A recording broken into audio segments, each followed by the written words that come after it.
Hello viewers, good afternoon to all of you. मैं Shahid Jupiter classes में एक बार फिर से आपका स्वागत करता हूं।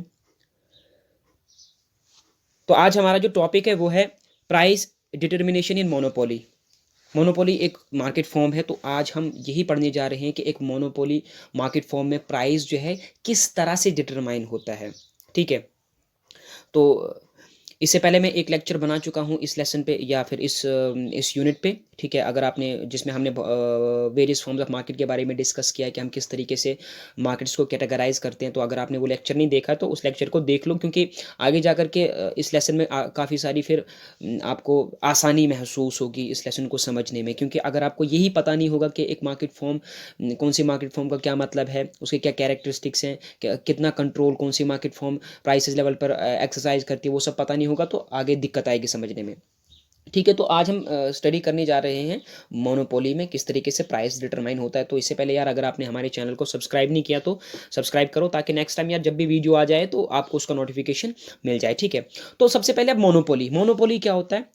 तो मोनोपोली भाई एक ऐसी मार्केट फॉर्म है जहां पर एक सिंगल प्रोड्यूसर है। It's a market form. What is monopoly? It's a market form where a single producer is producing a unique product which doesn't have any close substitute. ठीक है, तो एक ऐसी मार्केट जहां पर एक सिंगल प्रोड्यूसर कोई चीज़ प्रोड्यूस कर रहा है। ठीक है, जिसका कोई क्लोज सब्सटीट्यूट नहीं है। इसके अलावा अब चूंकि कोई कंपटीटर नहीं है, बंदा अकेला है, एक यूनिक चीज़ प्रोड्यूस कर रहा है, उसको किसी का खतरे का डर ही नहीं है, तो वो अपने मन मुताबिक प्राइसेस को डिटरमाइन करेगा अपनी मर्जी से, जिस तरीके से। तो इसीलिए वो अपनी मर्जी से कहाँ पे करेगा? जहाँ पे उसका जो क्या कहते हैं, उसका जो प्रॉफिट मैक्सिमम जहाँ पर भी होगा, जिस आउटपुट पर भी होगा, और उस आउटपुट पर जो प्राइस लेवल डिटरमाइन होगा, तो वही मार्केट में प्रिवेल करेगा। तो प्राइस डिटर्मिनेशन को स्टडी करने के लिए हमारे पास दो अप्रोचेज रहती हैं, एक है टोटल कॉस्ट और टोटल रेवेन्यू अप्रोच, दूसरी है मार्जिनल कॉस्ट और मार्जिनल रेवेन्यू अप्रोच। तो सबसे पहले हम टोटल कॉस्ट और टोटल रेवेन्यू अप्रोच के तहत इसको स्टडी करते हैं। तो टोटल कॉस्ट और टोटल रेवेन्यू अप्रोच क्या कहती है? ये कहती है कि एक मोनोपोलिस्ट जहां पर मैक्सिमम प्रॉफिट अर्न करेगा, वहां पर क्या कहते हैं, वो इक्विलिब्रियम पर होगा। लेकिन वो मैक्सिमम प्रॉफिट कहां पर अर्न करेगा? तो वो मैक्सिमम प्रॉफिट वहां पर अर्न करेगा जहां पर उसकी जो टोटल कॉस्ट और टोटल रेवेन्यू के दरमियान में सबसे ज्यादा डिफरेंस है। Total cost means the cost, जो खर्चा उसको वो चीज प्रोड्यूस करने में आया, और टोटल रेवेन्यू जो उसको उससे कमाई हुई। ठीक है, समझ आ गया आपको?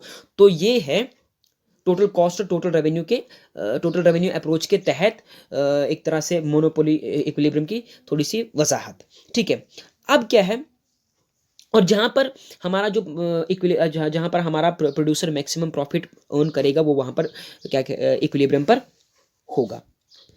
अब हम इसको डायग्राम के जरिए थोड़ा सा समझने की कोशिश करते हैं। अब डायग्राम के जरिए क्या है, जैसे मैंने अभी कहा, it is a total cost and total revenue approach. So we have two curves, that is total cost and total revenue, याद रखना। And this is the profit curve. अभी आप इसको ध्यान में मत रखो। This is X axis, this is Y axis. On X axis we show quantity of good that is produced, and on Y axis we are showing total revenue, total cost and the profit. Okay, अब आप देख पा रहे होंगे कि ये जो total revenue curve है, it starts from origin. It means that when the production is zero, revenue is zero. But at the same time, you are seeing that the total cost curve starts from a point on the x-axis. Why doesn't it start from the origin, even when we are not doing any production?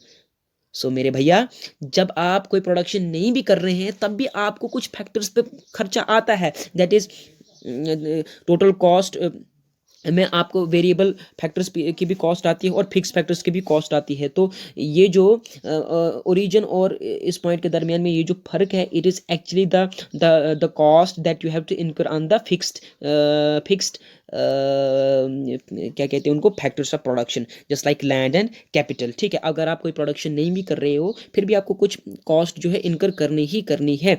इसी वजह से जो total cost curve है वो इस point से start होती है। तो मैंने अभी ऊपर बताया था ना कि when the difference between the total cost and the total revenue is the maximum, then our producer is at the maximum level of profit. So अगर आप देख पा रहे होंगे कि क्वांटिटी क्या कहते हैं, क्वांटिटी क्यू पर टोटल रेवेन्यू और टोटल कॉस्ट कर्व के दरमियान में जो डिफरेंस है वो मैक्सिमम है, तो इसीलिए यहाँ पर जो हमारा प्रॉफिट जो है मैक्सिमम होगा। और ये आपको यहाँ पर भी शो भी हो रहा होगा, प्रॉफिट करो, देखिए प्रॉफिट करो जो है इस आउटपुट तक बढ़ रही है, यानी मैक्सिमम पॉइंट अचीव कर लिया है इसने, और इसके बाद ये फॉल कर रही है, देख पा रहे होंगे आप अच्छे से, है ना, कर रही है ना फॉल। तो इसीलिए जो है जहाँ पर टोटल कॉस्ट और टोटल रेवेन्यू के दरमियान में सबसे ज़्यादा फर्क होगा, तो वहाँ पर हम प्रॉफिट अर्न कर रहे होंगे। इसके अलावा एक और चीज़ मैंने बतानी थी कि when the total cost and total revenue are equal to each other, that point is called to be break even point. ठीक है, और ये 2 दफ़ा आता है, एक यहाँ पर आ रहा है, एक यहाँ पे आ रहा है। ठीक है, 2 दफ़ा आता है, ये याद रखना। जहाँ पर total cost is equal to total revenue, total cost और टोटल रेवेन्यू बराबर हैं, तो उसको आप कहते हो ब्रेक इवन पॉइंट। क्या कहते हो आप उसको? Break even point. ठीक है, तो ये था आपका टोटल कॉस्ट और टोटल रेवेन्यू के थ्रू आपका इक्विलिब्रियम। अब हम आते हैं नेक्स्ट अप्रोच पे, that is marginal revenue and marginal cost approach. Marginal revenue and marginal cost approach, तो मार्जिनल रेवेन्यू और मार्जिनल कॉस्ट अप्रोच के तहत हमारा जो प्रोड्यूसर है वो इक्विलिब्रियम तब अटेन करेगा जब वो ये 2 कंडीशंस मेट करेगा। 2 कंडीशंस यानी मार्जिनल कॉस्ट और मार्जिनल रेवेन्यू बराबर हैं। ठीक है, मार्जिनल कॉस्ट और मार्जिनल रेवेन्यू दोनों बराबर हैं, और ये जो मार्जिनल कॉस्ट कर्व है वो मार्जिनल रेवेन्यू कर्व को नीचे से कट कर रही है। मान लीजिए कि ये आपकी जो है मार्जिनल रेवेन्यू कर्व है, और ये मार्जिनल कॉस्ट कर्व जो है इसको नीचे से कट करनी चाहिए, तो यहाँ पर आपका इक्विलिब्रियम अटेन होगा। अब मैं डायग्राम के जरिए आपको इसको, हालांकि डायग्राम के जरिए आपको समझने की जरूरत नहीं, आपको बस कंसेप्ट होना चाहिए, तो इसीलिए। ठीक है, अब देखिए क्या है कि एवरेज रेवेन्यू और मार्जिनल कॉस्ट के जरिए जब हम अप्रोच के जरिए जब हम इक्विलिब्रियम को स्टडी करते हैं, तो हमारे पास 3 तरह के इक्विलिब्रियम्स आते हैं। एक आता है equilibrium with supernatural profit, equilibrium with normal profit and equilibrium with abnormal losses. याद रखना, एबनॉर्मल लॉसेस। तो अब इक्विलिब्रियम विद सुपरनैचुरल, बस ये 3 टर्म्स याद रखनी है आपने। इक्विलिब्रियम विद सुपरनैचुरल प्रॉफिट कब बनेगा? जब आपका जो मार्जिनल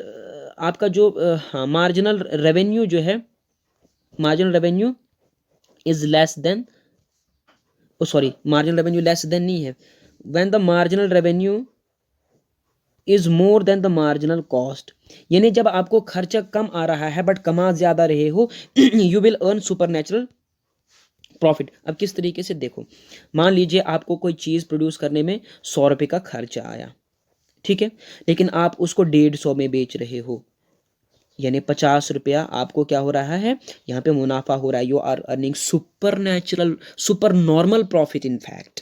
ठीक है, सो सुपरनैचुरल प्रॉफिट आपका इक्विलिब्रियम सुपरनैचुरल प्रॉफिट के साथ कब बनेगा? When the average revenue is greater than the average cost, when the average revenue is greater than the average cost. और मैं इसको डायग्राम के जरिए भी समझाने की कोशिश करता हूँ। ये आपके आगे शॉर्ट रन मार्जिनल कॉस्ट करूँ, या आगे आपकी शॉर्ट रन एवरेज कॉस्ट करूँ, या आगे आपकी एवरेज रेवेन्यू, या आपका मार्जिनल रेवेन्यू। तो जैसे मैंने ऊपर 2 कंडीशंस रखी थी ना, when the average revenue and marginal revenue are equal to, when the marginal revenue and marginal cost are equal to each other, we will be at equilibrium. तो आप देख पा रहे होंगे कि at point E, marginal revenue and marginal cost are equal to each other at the same time the marginal cost curve is cutting the marginal revenue curve from below, नीचे से काट रही है इसको। लेकिन इस लेवल पर अगर आप देख पा रहे होंगे कि आपका जो एवरेज रेवेन्यू है वो कितना है, Q1C है आपका एवरेज रेवेन्यू, और आपका जो एवरेज रेवेन्यू, और आपका जो क्या कहते हैं, आपका जो एवरेज कॉस्ट है वो कितना है, Q1D। तो Q1D ज्यादा है या Q1C ज्यादा है? Q1C ज्यादा है, तो इसलिए मार्जिनल आप रेवेन्यू कमा ज्यादा रहे हैं, खर्चा कम आ रहा है, तो इस वजह से आप सुपर नॉर्मल प्रॉफिट इनफैक्ट कमा रहे हो। दूसरा इक्विलिब्रियम बनता है आपका इक्विलिब्रियम विद नॉर्मल प्रॉफिट। तो इक्विलिब्रियम विद नॉर्मल प्रॉफिट तब बनता है जब आपकी एवरेज रेवेन्यू और एवरेज कॉस्ट दोनों बराबर होंगे। ठीक है, यानी मान लीजिए आप 100 रुपये की चीज़ प्रोड्यूस कर रहे हैं और उसको 100 रुपये का ही बेच रहे हैं, then you are not earning anything. आप जितना खर्चा कर रहे हैं उतना कमा रहे हैं, तो इसलिए आपका नॉर्मल प्रॉफिट है, यानी कुछ गवा भी नहीं रहे हैं, कुछ कमा भी नहीं रहे हैं, इसी वजह से नॉर्मल प्रॉफिट है। ठीक है, उसके बाद आता है आपका equilibrium with abnormal loss. Equilibrium with abnormal loss यानी जब आपका एवरेज रेवेन्यू जो है वो लेस देन है एवरेज कॉस्ट के। When the average revenue is less than the average cost, you are not earning anything, in fact you are losing. ठीक है, आप लॉस में हैं। मान लीजिए आप 100 रुपये में कोई चीज़ प्रोड्यूस कर रहे हैं, ठीक है, बट किसी वजह से आप उसे 80 रुपये का ही बेच पा रहे हैं, तो आप 20 रुपये का घाटा खा रहे हैं। तो इक्विलिब्रियम विद एबनॉर्मल लॉस आप इनकर हो रहा है। तो ये था 2 अप्रोचेस के तहत हमने मोनोपोली में इक्विलिब्रियम एक्सप्लेन किया। ठीक है।